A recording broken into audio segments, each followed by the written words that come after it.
Hello guys, আমার ব্লগে আবার স্বাগত। আমি গিয়েছিলাম কলকাতায়, একটুখানি কাজও ছিল আর অনেক দিন হেয়ার কাটিং করা হয়নি বলে একটু হেয়ার কাট করতে যেতাম স্যালনে। এই যে একটা কিউট আউল হাই করলো তোমাদের সবাইকে। এখন আমি ফুড কোর্টে চলে এসেছিলাম সাউথ সিটির, খেয়ে নিলাম। একটা ব্রাউনিটা তো খুবই ভালো ছিল খেতে, আর মেন লাঞ্চটা দেখানোই হয়নি। এখন উবের করে স্যালনে যাচ্ছি। আমাদের অ্যাপয়েন্টমেন্ট নেওয়াই ছিল, কিন্তু বৃষ্টির জন্য খুবই দেরি হয়ে গেল।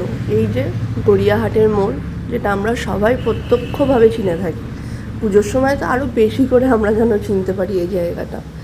এই আমি চলে এসেছি, এবার আমার হেয়ার ট্রিটমেন্ট হবে।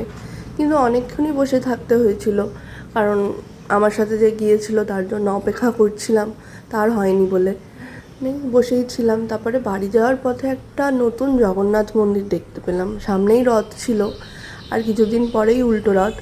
দেখো কি সুন্দর জগন্নাথ মন্দিরটা। অ্যান্ড রাস্তায় যাওয়ার সময় মেলাও দেখছিলাম, রথের মেলা।